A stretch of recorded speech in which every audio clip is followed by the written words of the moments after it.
want you to pay very, very close attention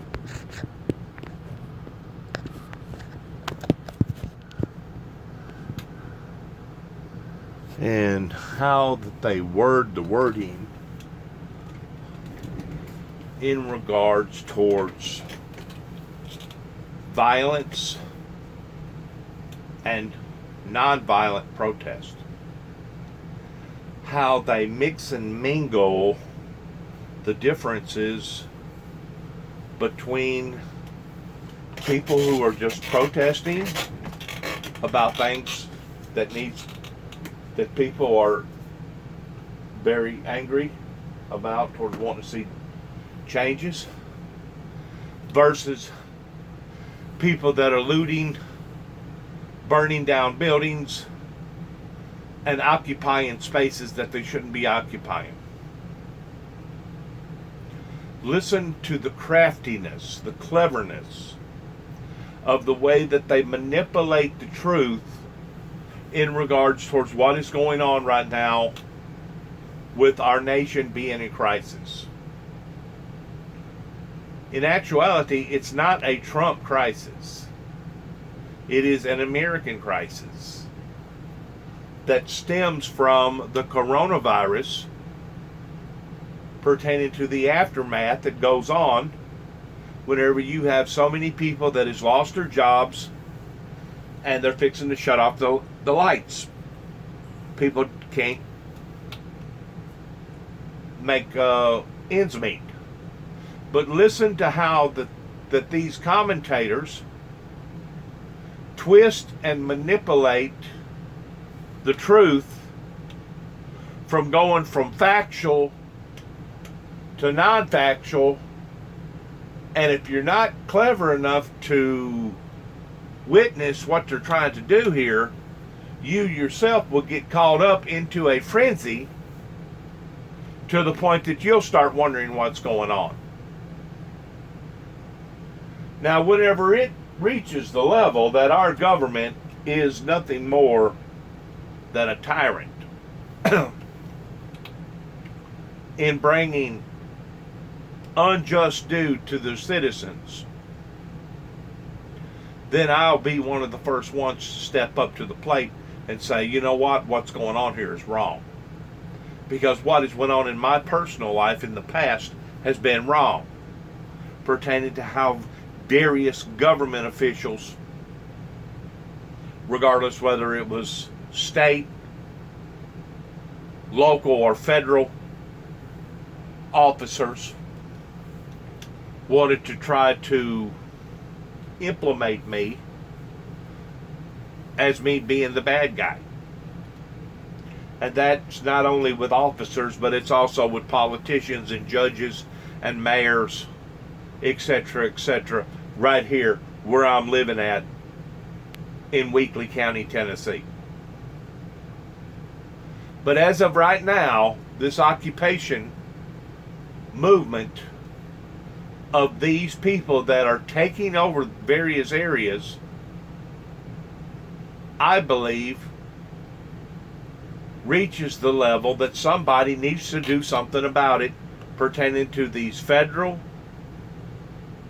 goonies that have been called in or are being called in to help to disperse of these type of actions.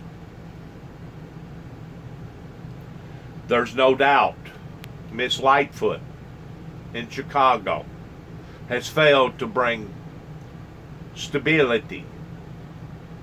She has failed to bring safety. She has failed to bring a recognized peaceful solution to her problem on the streets in Chicago.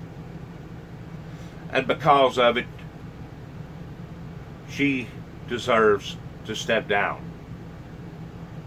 And there's other officials in Portland, Oregon, and those in New York that, as far as I'm concerned, reaches that same level. Whenever you have officials that are patronizing this type of behavior, or whenever you have officials that are using various laws to protect various people, and it doesn't matter if it's immigrants that don't have a green card, it shouldn't be here to begin with, or if it's pertaining to lawbreakers. Whenever you have this much instability in our government affairs, you have a problem. Just like the Walmart slogan, coming near a neighborhood near you. So please, as you watch this, to my viewers, be very, very clever in their cleverness in how that they misrepresent themselves from it being a regular protest versus a unpeaceful protest. Please listen. Then brought in to commit violence against people in the interior. Portland's not that close to Canada, by the way. The president's only looking to expand what's happening in Portland. He announced today that he'll be sending hundreds of federal law enforcement officers from the Department of Homeland Security and several other agencies to Chicago to drive. Let's back it up. Let's get it all. They was saying something about violence on the border, are then brought in to commit violence against people in the interior. Portland's not that close to Canada, by the way. The president's only looking to expand what's happening in Portland. He announced today that Portland, Oregon's not, but probably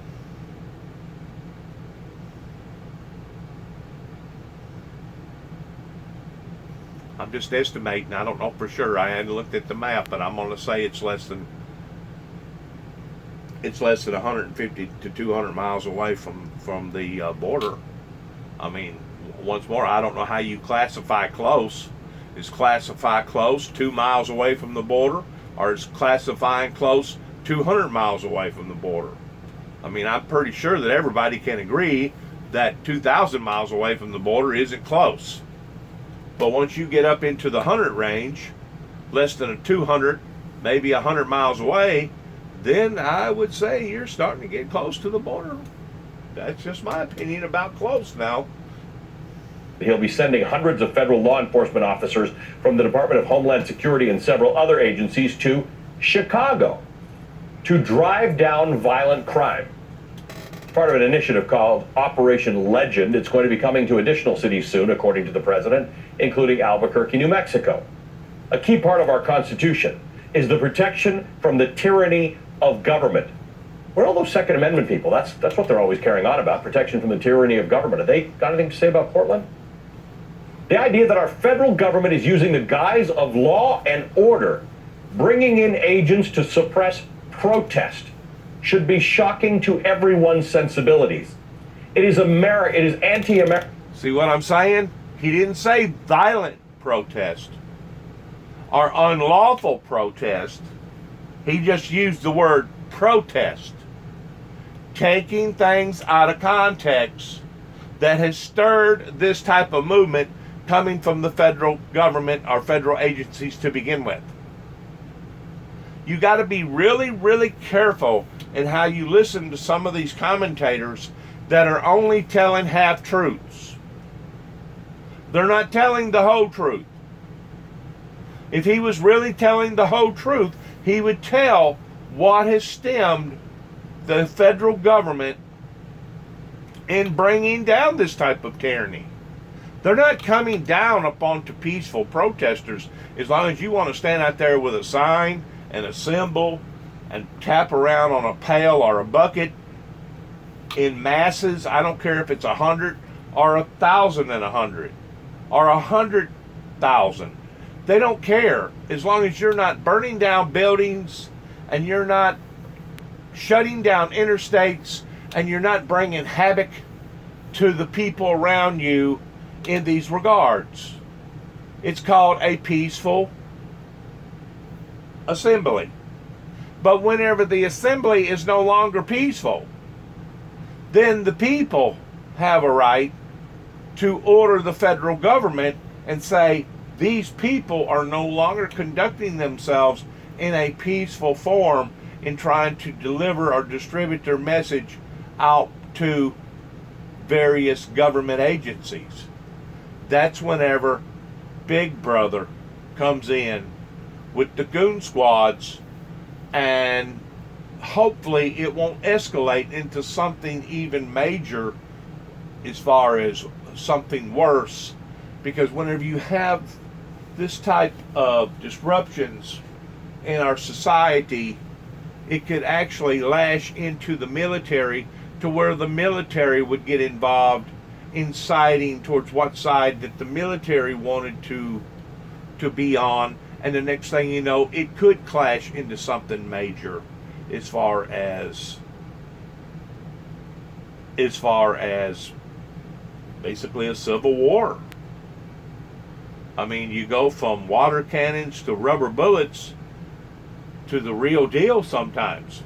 We have seen it again and again and again in other countries, to where China, the officials in China, tried to control or stomp out that type of rejection that was going on in China. And then finally, there towards the last, it wasn't until the coronavirus set in to where people kind of halfway settled down a little bit. But until then, last year, long about November, October, September of last year, of 2019, it was actually getting so bad in China that I thought that it had reached a level of civil war status. And it could do that in other countries if they don't try to handle things in more of a civilized, peaceful manner. Once more, whenever tyranny sets in to the point that people no longer has the freedom of speech, no longer has the freedom to assemble in peaceful assemblies, then is whenever I start scratching my head and saying, you know what, this is cruel and indifferent, and this is tyranny, and this organization or government should be tromped down or stomped out towards a coup, bringing in a different format in how that they're going to deal with the problems at hand. Once more, whenever you have people that has lost their jobs, lost their insurance, lost employment, don't know from one day to another whether or not they're going to be able to keep the lights on or not, you're going to have this type of anguish. You're going to have this type of resistance. And it's going to be that way no matter whether or not you're in America or you're in other places. People are not to be caged up as animals. People are not to be herded as cattle. People want to have their lives. They want to have the opportunity of living their lives. And that's the reason why that we as a society here in America supposed to have the right to pursue prosperity and happiness in the way that we see fitting, as long as it is not in some sort of a lethal, harmful way. So please, as you're listening to this, understand that these commentators are only telling half-truths a lot of times in how they're expressing and explaining it to their viewers. American. It is anti-liberal. We saw it in the 60s. In hindsight, we know that what we saw in the 60s was clearly the wrong way of doing things. Suppressing protest is not something we do. As one lifelong American diplomat wrote in 2018, a fascist, quote, is someone who claims to speak for a whole nation or group, is utterly unconcerned with the rights of others, and is willing to use violence and whatever other means are necessary to achieve the goals he or she might have. That quote comes from a book called Fascism. And there's probably no doubt that if you looked at that just from that perspective, it would be wrong. But what has labeled a lot of these people as being fascism? one bad lick being thrown into another. In other words, iron sharpening iron is usually what has labeled governments or departments towards being this way. Warning. I'm joined now by its author, Madeleine Albright, former Secretary of State under President Bill Clinton, whose newest book is Hell and Other Destinations, a 21st Century Memoir. Ambassador Albright, Secretary Albright, good to see you. Thank you for being with us. You wrote those words in 2018, and it is remarkable to me that this president carries on about Antifa and fascist groups, when in fact the dispatch of federal agents who are not sworn to do the things that they are doing are going into cities over and above the requests of governors and mayors and arresting protesters, which is the basis of the history of America. This country was founded on protest, some of it violent, actually. This looks a lot like fascism. Well, first, thank you very much for inviting me, and I am speechless at the way that you have described things, which is really putting together the facts in a very, very good and compelling way. I did write a book, and it was a warning, and I do think the following thing is that fascism has taken place slowly in a number of countries, step by step. And I am concerned about the things that are going on here in terms of authoritarian measures. What it begins, by the way, fascism is not an ideology, it's a process for gaining power.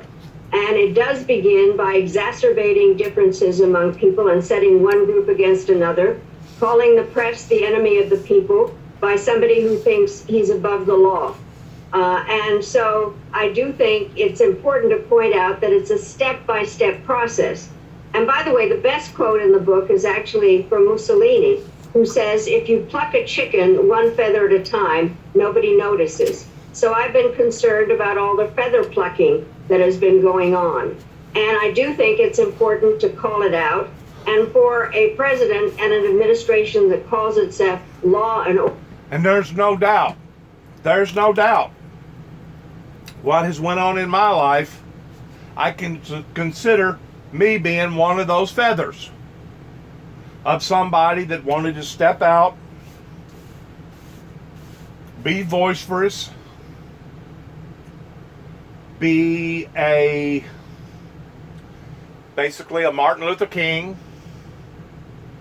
in telling people how that I have interpreted the Bible, and also telling people how that I have interpreted various situations that has happened in this country, regardless whether it was in Waco, Mount Carmel, down in Texas, or regardless whether it was in Oklahoma City, Oklahoma. I have voiced my opinion about what I felt, what I thought. I have voiced my opinion about various authoritarian figures here in the surrounding area pertaining to various mayors and various judges and various situations up in Kentucky, land between the lakes, and in other areas that I have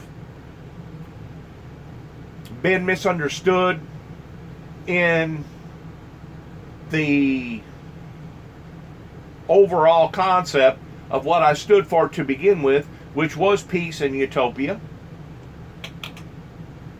But at the same time, I have been plucked. I have been plucked by this government, or governments. You know, you got county, you got state, and then you got federal. And I know for a fact of listening to other people's testimonies that they themselves feel like that they was part of the feathering plucking. That they themselves got misunderstood. That they themselves was set up. That they themselves was framed. So, in this feather plucking, once you reach the level that now it's obvious that the government is going through this feather plucking one at a time.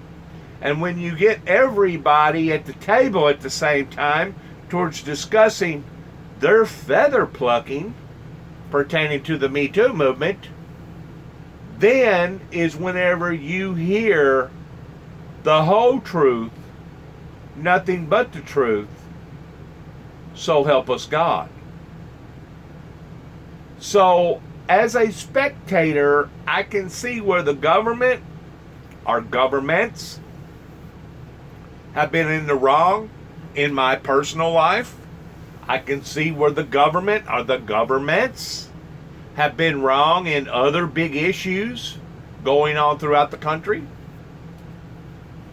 But I can also see where the general public has went beyond their boundaries in bringing heavy-handed situations that the government is forced to have to stomp out. It's kind of like an oxymoron. It's damned if you do and damned if you don't. It has a two-edged sword, per se. It's an oxymoron. It's sweet in some cases, but it's also bitter in others, depending upon which way you're looking at it and what perspective that you're on. Whether or not you're on the perspective towards part of the feather plucking, or you're on the perspective of the government towards not providing safety and security to our citizens. And it could actually be both at the same time. That's what I tell people about interpreting the Bible. Whenever Christ was teaching, in a lot of his teachings, that's the reason why the Bible says to rightfully divide the scriptures the way that they're supposed to be divided. Because sometimes the Bible is talking about the fleshly man. Sometimes the Bible is talking about the spiritual man. Sometimes the Bible, depending upon how you read that verse, could be talking about both at the same time. The spiritual and the fleshly man. People need to slow down. And they need to evaluate what people are saying and how they're saying it to get a full perspective in what's actually going on here. Now, I have evaluated only parts of this interview up until basically where we're at right now. I ain't heard nothing beyond this point that I'm fixing to play. But I heard enough of it that I identified various imperfections in how that the commentator was not expressing properly the whole truth. And because he wasn't expressing the whole truth, it was misleading to the viewer of thinking, wow, is the government really going in and attacking people's First Amendment rights and their Second Amendment rights and all these other amendment rights? To some degree, maybe. Pertaining to people such as myself, as me being one of those feathers that have been plucked. But from what I have seen in regard to only the Portland uprising, the Chicago uprising, the New York uprising, and I didn't even know nothing about the Albuquerque uprising. I was aware of the uprising in Georgia, Atlanta, Georgia, because the authorities there had to bring out National Guard. Just listen and be your own judge in how that you determine their accuracy in the way that they're presenting themselves in this interview. Please listen. Order, they have broken the law and are creating disorder. And that is what you described and what we have to deal with. And it makes you not trust any institutions. And so I am very concerned about what's going on and that dreams can turn into nightmares. Are you concerned that in the history of America, some of the most staunch defenders of our liberal democracy, small L liberal democracy, and our rights and our protection against tyranny of the government have been conservatives? Are you surprised at why we are not hearing outrage from more Republicans about what's going on in the streets of America? I'm definitely outraged because I do think that this is an unbelievable time in America, and it's important for those who care about the Constitution and the Declaration of Independence to understand what democracy is based on. And it is based on the fact that one tells the truth, that we have the obligation and the privilege to vote, and we have the privilege to tell it like it is. And I think that what you've been doing, and I think that we need to keep really pointing out the kinds of insane things, frankly, that are taking place in terms of troops going into cities. And what's very interesting, I just saw a statement by the spokesman for the Pentagon, is that the Secretary of Defense is concerned about troops in camouflage going into cities. And I think that we have to speak out against this. Defense Secretary Esper's days may be numbered, given that it is leaked that he is concerned about this. One of the other issues, and we think about this a lot since the passing of John Lewis on Friday night, and all the videos that we see of the 1960s and the things that we were doing then that we know were wrong. What we were doing in the 1960s in this country is we were quelling protest. We were beating people. We cracked John Lewis's skull during a peaceful protest. I've been out in these protests since the death of George Floyd. They are overwhelmingly peaceful, but regardless, even those that are not, the president has painted protest itself as un-American. As someone who represented America... Now, if that be so, if the president has painted that picture that all protesters are un-American, then the president of the United States is wrong. See, I'm trying to find the lesser of the two evils. I'm trying to find that peaceful status of where we should be versus where we're not. And I do know that whenever you're dealing with a gang-banging situation in regards to several things that has occurred here pertaining to Congress not impeaching a president that probably deserved to be impeached. You're dealing with the coronavirus that has been mismanaged not only by the president but by his support team and his professional scientists and doctors. Whenever you're dealing with the aftermath that goes along with something this horrendous pertaining to job loss, unemployment, people not having insurance, people not knowing if they're going to be able to keep the lights on, you basically are dealing with the formula of a perfect storm. A perfect storm in the degree of a catastrophe. So you have to be willing to look through the smoke screen and figure out what's really happening here. What's really going on here. And there's no doubt if a society has lost its compass in order to maintain stability and peace and prosperity, you have to keep society in check, even by strong-arming that society. Now, if Donald Trump does not see protesting as it being an American constitutional way, then Donald Trump is in the wrong. Because there's nothing wrong with painting letters in front of the Trump Tower or on Pennsylvania Avenue in front of the White House that Black Lives Matter. There's nothing wrong with doing that. And there's nothing wrong with saying that. But not only does Black Lives Matter, but all lives matter. And I don't think that the Black Lives Movement is trying to hijack the fact that only Black Lives Matter, because those that's got any sense at all realizes that all lives matter. You got to watch the twisting and the manipulation of the words towards how people can take one event and turn it into something, misrepresent it, take it out of context, and turn it into something that it wasn't supposed to be turned into. That's called hijacking.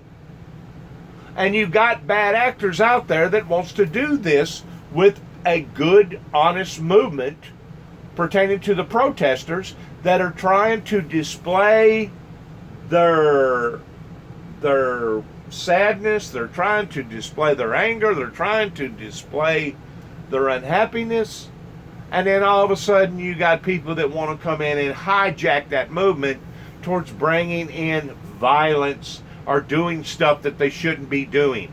So it's difficult to be able to walk this tight line of being able to see what's actually occurring. But it goes back to what did not happen that should have happened in 1988 during Ronald Reagan and Mr. Bush's administration. Whenever 9 tapes wound up going to the White House pertaining to biblical Bible prophecy, it goes back to a organization or an administration that failed to do the proper things in the eyes of itself pertaining to its own laws. And it created malice 30 plus years ago, and now because of that malice that was created, now we're seeing the severe consequences on it and of it.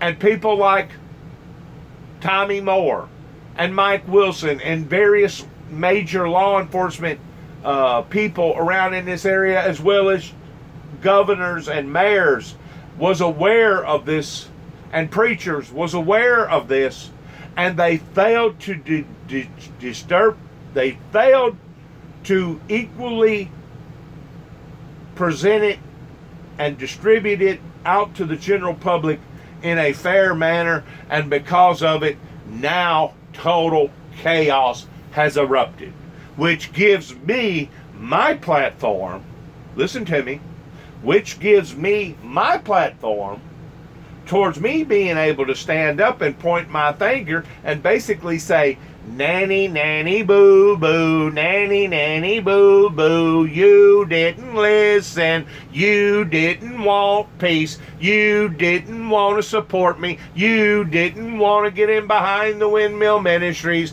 nanny, nanny, boo, boo. It gives me that right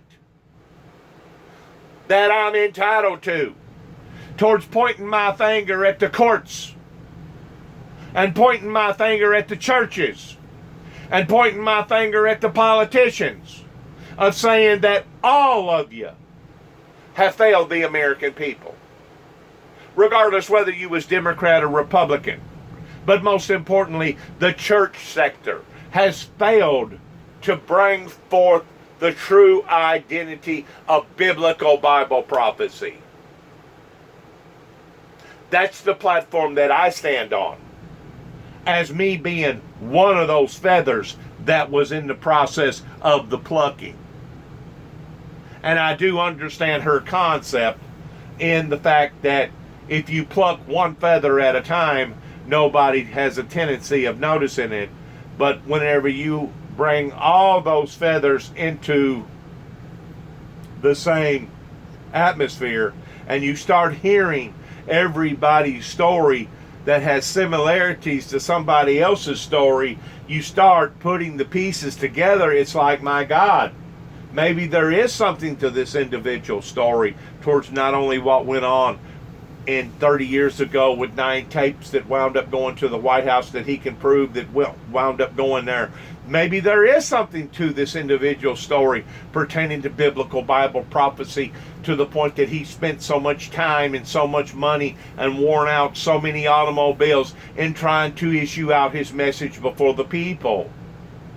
And I've said again, and I'll say again, that this ministry that God has given me to help orchestrate has not failed the people, but rather the people failed the ministry, because I am a one-man horse and pony show. I am limited in my resources towards how far that I can be influential towards getting my message out before the people. And that's exactly what they wanted. They wanted me to be smothered out. They wanted me to be vulnerable out there, going from town to town, from city to city, from state to state, and people bringing up all these malicious lies and telling this and telling that, to the point that basically the corrupt system tried to finish me off and destroy me. They wanted to see this ministry fail.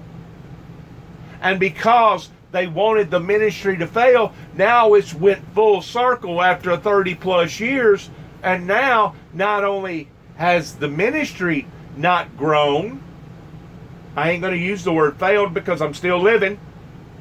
Not only has the ministry not become as effective as what the ministry should have become, because it didn't have its supporters, it didn't have its congregation, its Joe Osteen 24,000 or 40,000 congregation team in behind the ministry. Not only has the ministry not been as effective as what the ministry should have had, but now we're seeing the failure of the system itself, the very system that was trying to prevent from the ministry not succeeding, now is failing itself. Because it's gone full circle. All these jobs, it's gone south.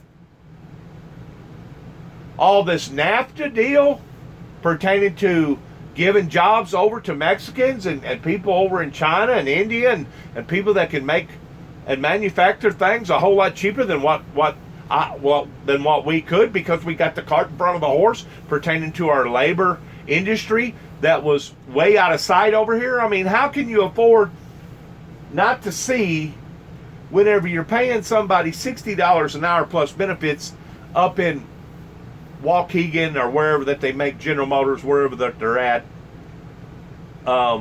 whenever you're paying somebody $60 an hour to sit on a stool, and ever so often whenever a vehicle goes in front of them, they sit there and they put on a radiator cap. And they go sit down, and they sit down on their stool, and they wait for the next automobile to come rolling up, and they put on a radiator cap. And they sit down on their stool, and they go sit down, and they wait for the next vehicle to put on another radiator cap. Okay? They're in an assembly line. And that's what their job is to put the top on the radiator cap. You're paying them $60 an hour to do this. And let's say they put on 100 radiator caps an hour, or maybe 150 radiator caps an hour, depending upon how fast that the assembly line is going. But yet, no, you can afford to pay somebody in Mexico doing the same thing, that's not only putting on a radiator cap, but putting on all kinds of other stickers and caps and double checking things. You're paying that person $10 an hour or $12 an hour compared to $60 an hour.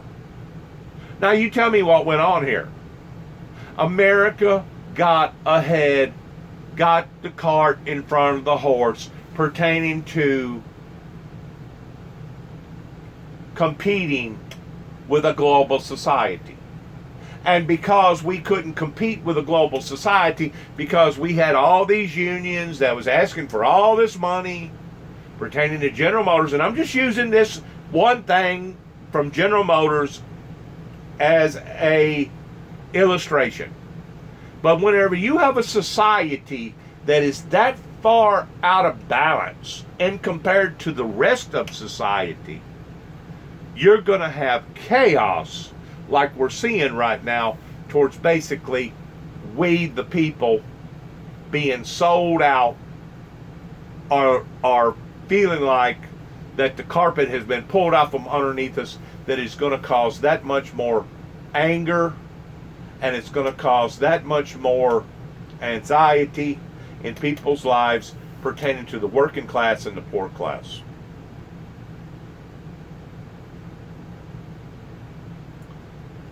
In some situations, getting back to what we're talking about here, right now in front of us, pertaining to the violence that's been going on either in Chicago or in other parts of the nation, it is deemed credible, justifiable in bringing in some sort of a surge in stomping out this type of activity. pertaining to the innocent lives being destroyed and being damaged. Because they have brought this upon to themselves. It's just like any other lawbreaker. If you're a lawbreaker, you don't have no rights other than the right to be fed, the right for a quick, speedy trial, and during the time that you are incarcerated, you have the right to be housed. You have the right for a blanket, you have the right for a comb, you have the right for a toothbrush, you have the right for clean linens and clothing, and you have a right to be able to persevere in an area that you can persevere in, pertaining to having a roof over your head and running water. And usually they provide some sort of a TV and hot water for showers and etc. I have been in some jails to where they didn't provide hot water. I have been in some jails to where you had to work your way up to being able to be in the TV room just to have that privilege. But you had to prove that you was worthy of these assets, other than them throwing you off into a hole, stripped down naked, laying on bare concrete, and ever so often the flip door would open and they would bring you a bologna sandwich. And that's where you would remain on that naked concrete until you decided to get your act straightened out. This is uncharted territory. And because it's complicated, and because it has various intervals that need to be looked at, it needs to be looked at in the degree that it needs to be looked at in. And it's not just something that you blanket over the American people and say this is what's happening or this is what is occurring. You have to be more informative with the viewers. That way the viewers will be able to understand that this is what's happening in this situation versus this is what's happening in this situation. In other words, you have to take it of a case-by-case basis so that the viewers will be able to understand more so in depth of what's actually occurring here. And if Donald Trump is against people that protest, then Donald Trump's in the wrong. And in some of his wording, sometimes I have heard him say that the Black Lives Movement is an evil movement. It seems like that I have heard that. Now, I don't know if he has straightened that out in that regard, but I'm sure he was talking about the violence and the hostility and how that these bad actors have hijacked this movement to the point that that's what he's talking about. But then again, you don't never know if you don't express yourself properly to whoever's listening to you so that they can get a better in-depth understanding in what you're talking about. You can't blanket a lot of this stuff because it's very complicating. But I do agree with the woman to the right, Albright, I think was her name, that if you pluck one feather from a chicken at a time, odds are nobody's going to notice. But if you pluck enough of those feathers, and enough of those feathers decide to stand up pertaining to the Me Too movement, then maybe you have a chance in somebody taking hold of what you're talking about and saying, so that's what happened. So that's what he was trying to make a point at. Around the world, our right and defense of protest is one of those things that separated us from the rest of the world. No longer, but it was one of those things that was the... See what I'm saying? Now he's harping upon just the pure mere fact of people protesting. He's not talking about violent protesters. He's talking about protesters.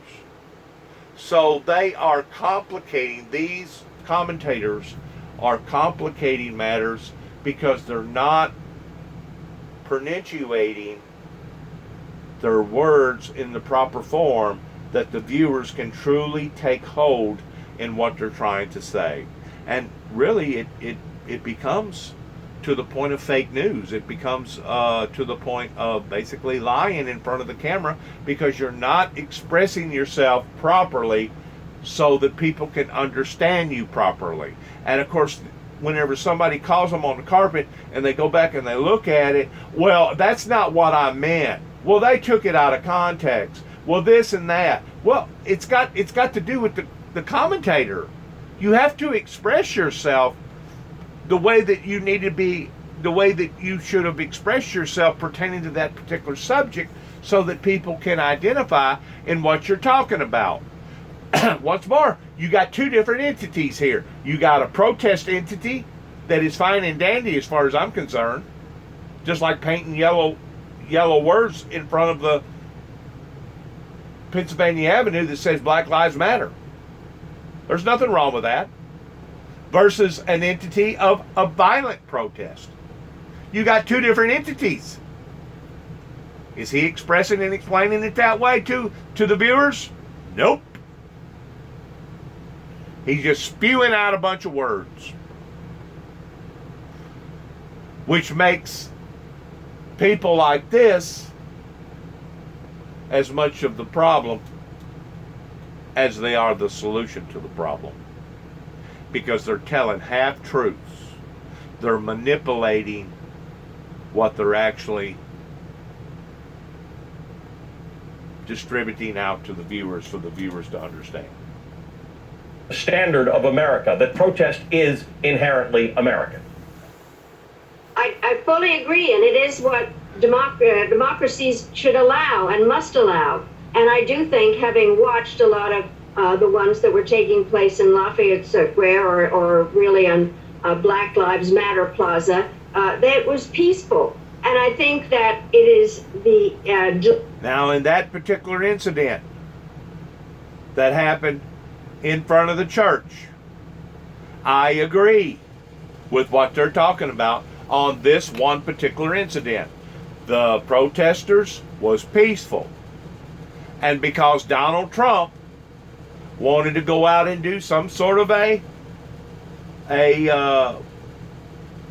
filming pertaining to him standing in front of the church holding the Bible, he strong-armed those people.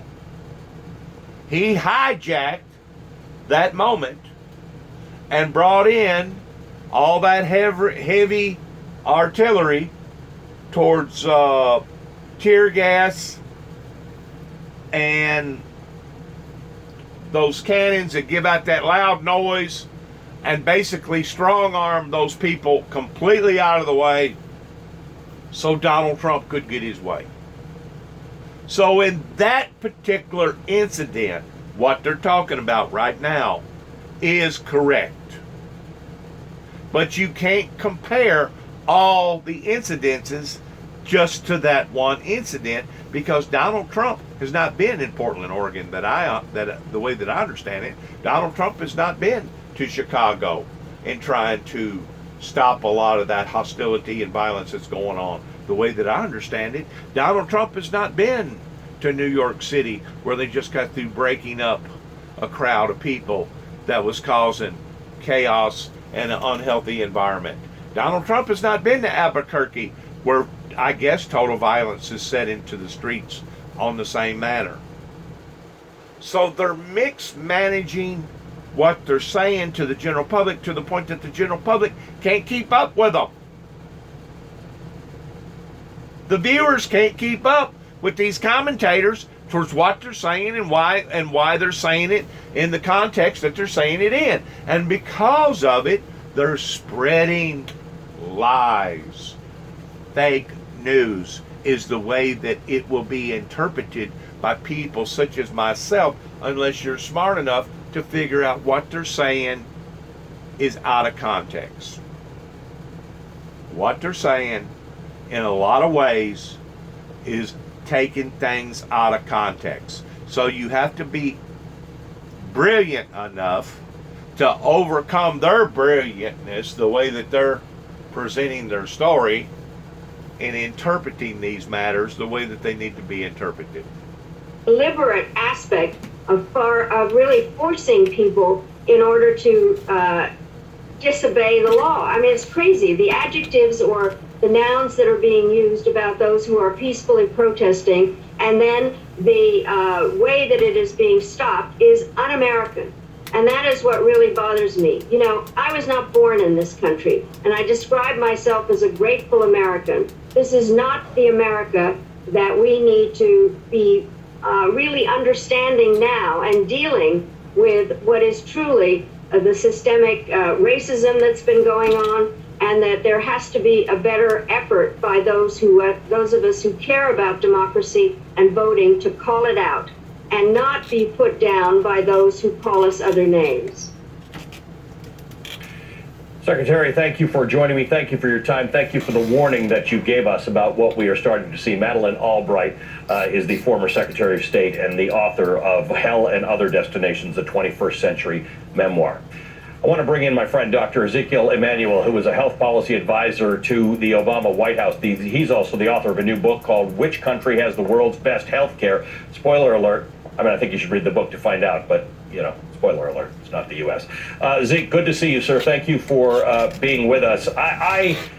You know, there was a piece of me, people used to tell me, why do you people at MSNBC run those White House coronavirus briefings? And that was back in the day, by the way, when health experts were there. Fauci was there, Redfield was there, Birx was there, other officials were around. And I sort of said, it is actually a source of information for us. And while there's a lot of nonsense that accompanies it, sometimes there's value. And I don't want to not be there when something of value comes out of the White House. But soon we learned, Zeke, that there was no value coming out of the White House. And now those things have restarted. We have 143,000 dead people in the United States. This thing is growing, not shrinking. And we're still getting nonsense out of the White House. I agree with you. You know, the projections are 220,000. Now that part there, I agree with.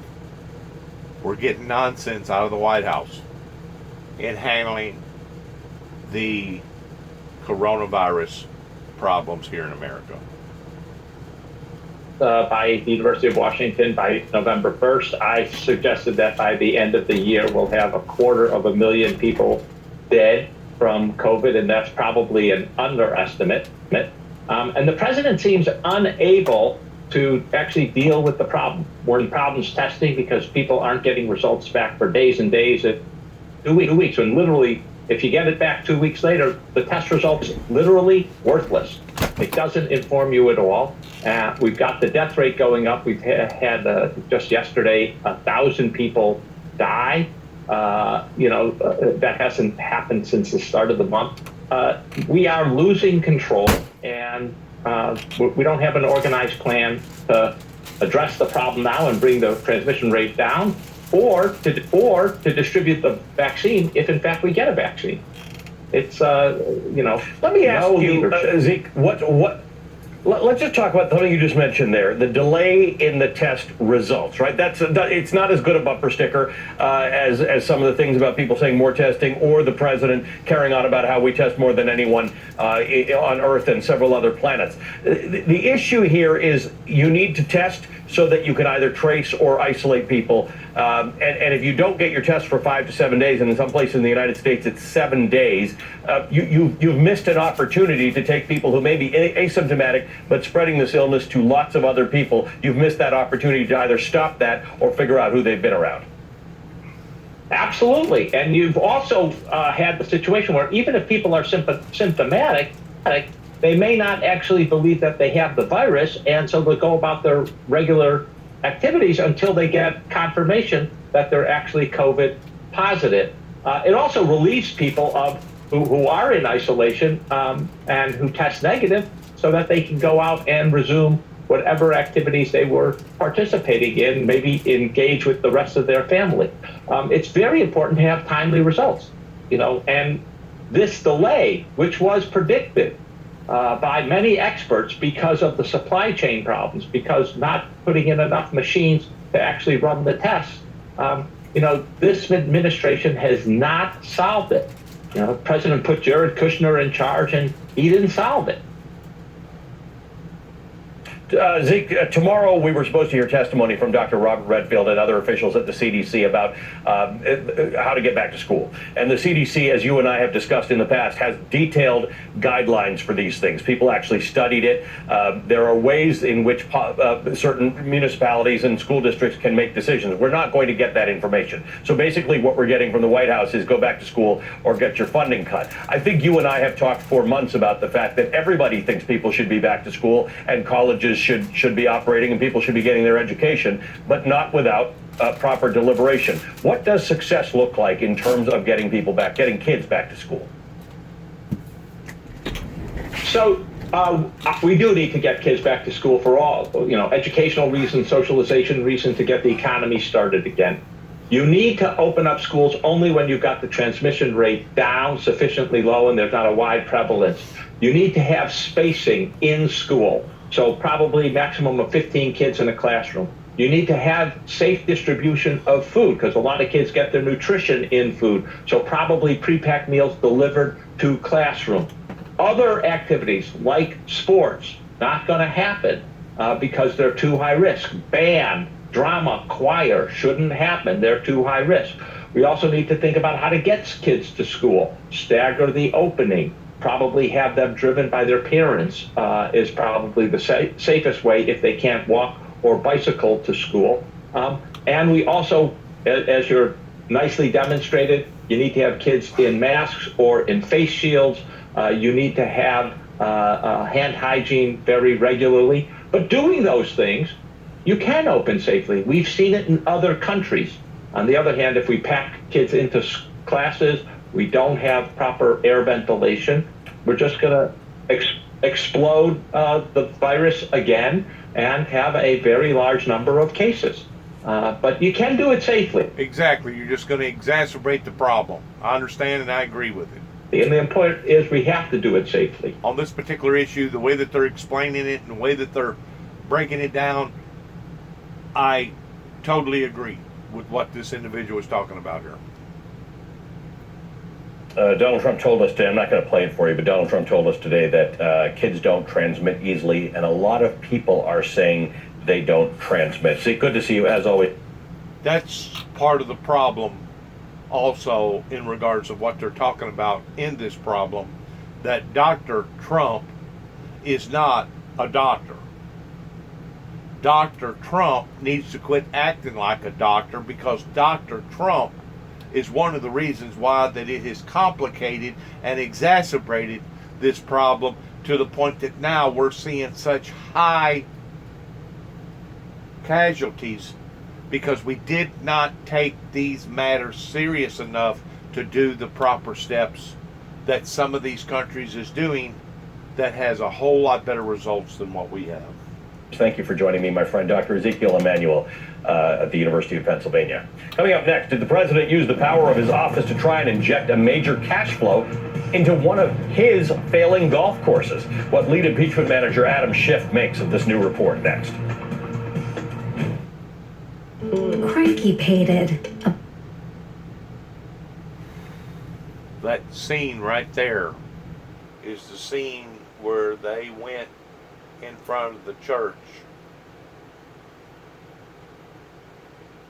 to demonstrate their power over a photo shot. Now, I want to clarify something pertaining to it being a peaceful protest. The night before Donald Trump done what he done, it was not a peaceful protest. They actually tried to burn the church down to the ground, and if I'm not mistaken, that same night Donald Trump had to seek shelter in various container boxes underneath the White House for extra shelter for protection because they didn't know if the crowd was going to storm the fences and usher into the White House. So Homeland, the day before, had to resort in taking the president and protecting him in measures that aren't practical and logical. In other words, Homeland had to go beyond what they normally do because they didn't know how that situation was going to escalate the night before. That riled up a lot of federal people in the White House, including Donald Trump, to the point that Donald Trump was going to show how the cow was going to eat the cabbage by coming out to the streets that following morning after things had settled down and bully his way to the pulpit of standing in front of the church holding the Bible. Once more, to get the whole concept of the picture, you have to understand the whole picture and not just part of the picture. You got to look at what went on 12 hours prior to what Donald Trump done on that particular day. So this picture that you're looking at is whenever they all decided to walk out onto Pennsylvania Avenue, I guess it was, I don't know if it was Pennsylvania Avenue, and force their way through the crowds to be able to do a photo shot in front of the church. So I do understand the emotions. I do understand the reason why that they was unhappy. I do understand the reason why that they wanted to make a statement to the general public, but they chose the wrong time to do it. In other words, if they was going to come out onto the scene by sticking their chest out, they should have done it the night that they was trying to burn the church down and not the following morning after it already settled down. You have to be engaged in the whole truth. And the whole truth means you got to look at the overall view towards what happened, how it happened, when it happened, in order to make a good, stern, clear, good assessment of all of this. The media takes bits and pieces of part of the truth to propaganda levels of telling their viewers of what's going on, and the viewers a lot of times are misinformed because they really don't know the whole truth about what had happened. I'm going to leave that there and let my viewers ponder upon to what that I have said and how that I have said it, because once more, I want to be as fair towards one side as I am the other, towards striking a happy medium, the lesser of the two evils. And if you're a peacemaker, a true peacemaker, and that's what the Bible calls the saints to be, is peacemakers. If you're a true peacemaker, you're going to be engaged in not just looking at part of the truth, but the whole truth. That way, you can get a better in-depth of what actually occurred, why it occurred, how it occurred, when it occurred, what was said, what shouldn't have been said, what was done, and why it was done. If you are seeking justice in a true form, you're going to want to know the truth, nothing but the truth, the whole truth, so help us God. And you're not wanting to take things out of context. You're wanting to look at the whole picture and what occurred and why it occurred. Now, did the people that was conducting this interview, the commentators, did they express it the same way that I'm expressing it towards what actually occurred the night before, understanding people's feelings towards being on edge? No, they did not. And that's where the media a lot of times fails their viewers is that they don't dig in to the whole picture. They only want to tell certain aspects of the picture. And that's where it becomes misleading, or that's where it becomes fake news. And you have to be brilliant enough to look through their brilliance and what they're trying to do in understanding their biased behavior, and a lot of times the way that they present their message or their story out to the general public. You have to wisen up to this to stop this anarchy and chaos. So to my viewers tonight, I want to say, we love you in Christ. We continue to love you in Christ. We're going to continue to love you in Christ. And the Bible that we read says to be wise as serpents, but harmless as doves. There is a right way and a wrong way to approach this, not only from the people's side, but also from the government side.